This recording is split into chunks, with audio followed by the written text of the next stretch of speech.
right. So we just listened to Forbidden Fruit again. It's gonna be on my future album called Peek Behind the Curtain. And I really think Peek Behind the Curtain is gonna be a breakout album where people are gonna be able to really appreciate who I am as an artist. What do you think about that? I agree. It's gonna be so many facets to it, right? It's gonna be so visual, it's gonna be so artistic, it's gonna be so mindful, it's gonna be so lyrical. I think that anybody and everybody that listens to it is gonna get a different version of you all within the same project. Okay. Why do you say that? Why do you say that? Well, just because of the songs that are in there, the messages that they'll hear, but also the visuals that they're gonna get, which are gonna be kind of a small lens, like, or a peek behind the curtain into like your mindset, your thought process, how you move through your artistry, how you come up with your concepts. So I'm really excited about the whole entire process of it, because we're gonna dive into some of those pieces as well. So we're gonna dive into Forbidden Fruit, because we just watched the lyric video that I created, and I was explaining. Well, she was explaining. Well, just tell her what was you telling me that I need to do. So I think it's really going to be supportive for the project if you really outline your process, for your creative process, for how you go through the process of creating a new song. Yep. Because I think it's a little bit more I think everybody has their own process, right? And I think it's a little bit more unique than others. But just to kind of hear you see it, and then hear how you listen to it, conceptualize the visual of it, and then kind of put pen to paper. But then even the steps in between the pen to paper, like the words that you come up with, the small clips that you think about, and then how you want to put it into an actual full, And what made you say this? Because you've seen it. Well, explain what you saw.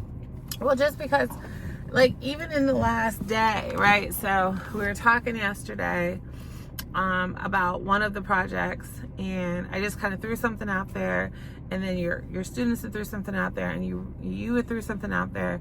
So these ideas that come together about what the project could look like, and we talked about you just kind of creating this concept around having origin stories for this project, and like how cool that would be if that's how some of the actual tracks were on this LP for the project.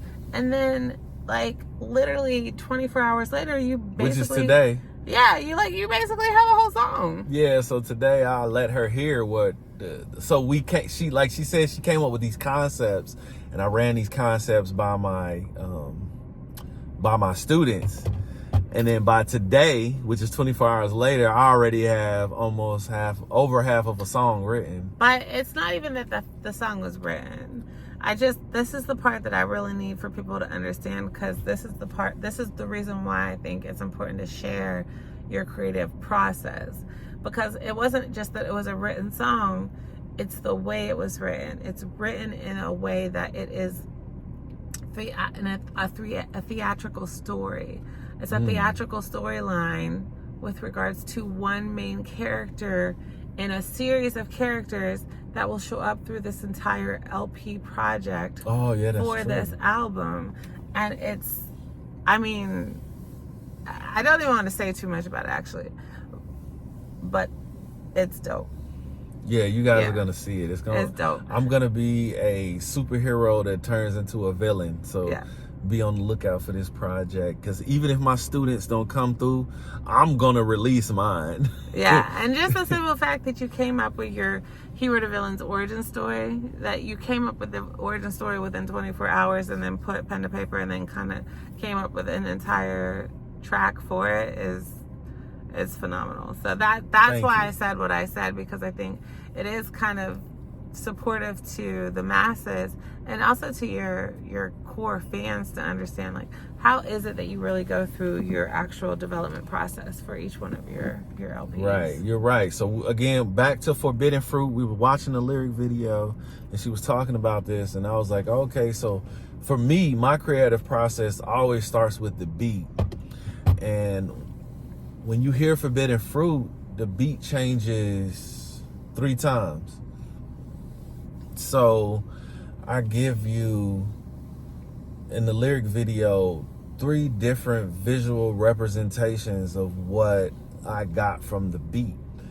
And I was explaining to her, like, when I first heard the full instrumental, I love the beats, but I was like, I really don't know how I'm gonna come up with a song, because it is not a traditional rap song. It's not a traditional R&B song. It's like a mashup. How would you describe it? It is. It's kind of like what do they call it? I don't know. It's just kind of like it's like a patchwork quilt, if you will. Yes, I think that's the best way. A patchwork quilt. Yeah, that's what it is. For real. And I was telling her that the last